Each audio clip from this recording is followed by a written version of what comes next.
واقعات تو اتنے ہیں، اگر میں بتانا چاہوں، جشن کی مجلس ہے، تھوڑا آپ کو مسکرانا بھی ہے۔ یہ سمجھیں حیدرآباد کی یونیورسٹی کا واقعہ ہے، حیدرآباد سندھ، وہاں پہ میڈیکل یونیورسٹی تھی، 1988 کا واقعہ، اخبار میں چھپا واقعہ تھا۔ دوست تھے نا، شرارتی ہوتے ہیں، تو ان کو پتا تھا ایک دوست ہمارا بڑا ڈرپوک ہے۔ اب ظاہر ہے جو ڈاکٹرز بنتے ہیں وہ باڈی کا پوسٹ مارٹم اور یہ ساری چیزیں کرتے ہیں، تو انہوں نے شرط رکھی کہ بھائی یہ جو باڈیز پڑی ہوئی ہیں سرد خانے میں، تو کوئی بھی بندہ، کوئی بہادر کون ہے کہ کوئی بھی جائے۔ اب امیر مومن کیا فرماتے ہیں، اگر بہادری دکھانی پہلے خود کو پہچان تو صحیح، تو بہادر ہے کتنا، ایسا نہیں ضد میں آ کے اپنی بہادری کے چکر میں مارا جائے۔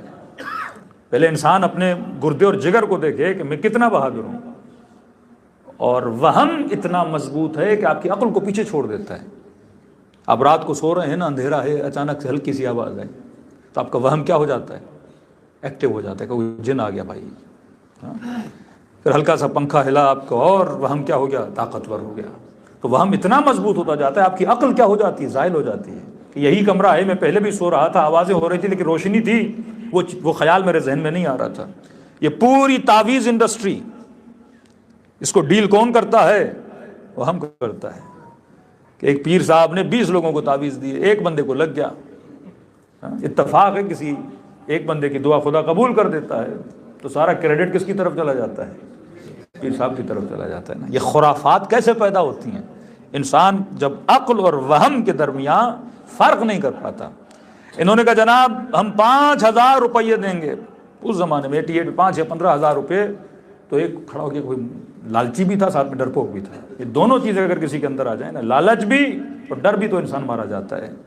ابھی کیا کرنا ہے کہ دیکھو یہ ڈیڈ باڈیز جو پڑی ہوئی ہیں، جو بھی اندر جائے، ایک لڈو کا ڈبہ دیا اسے، تو کہا کہ ان سب مردوں کے منہ میں رکھ کے آؤ، اگر سارے لڈو آپ رکھ کے آ گئے تو آپ کو 5 سے 15,000 روپے انعام دیا جائے گا۔ اب اس نے کہا اسی کون سی بڑی بات ہے، ہم تو ڈیلی مردوں کا پوسٹ مارٹم کرتے ہیں۔ ہاں علم ہے کہ مردہ اٹھتا نہیں، علم ہے کہ مردہ نقصان نہیں دیتا۔ تو اس نے ڈبہ لیا، اب وہ بھی تو فری میں 15,000 تو کوئی کسی کو نہیں دیتا بھائی۔ انہوں نے کیا کیا، مردوں کے بیچ میں ایک زندہ سلا دیا۔ اب یہ بیچارہ جیسے لڈو لے کر گیا، تو مردے کو کیا پتا لڈو کیا ہوتا ہے، ایک کو دیا، دوسرے کو دیا، تیسرے کو دیا، اب اس نے کہا ڈبہ پورا خالی ہونے والا ہے۔ آخر میں اس نے جب وہ زندہ جو لیٹا ہوا تھا اس کے منہ میں لڈو ڈالا، تو اس نے جب آگے بڑھا تو اس نے کہا ایک لڈو اور دو۔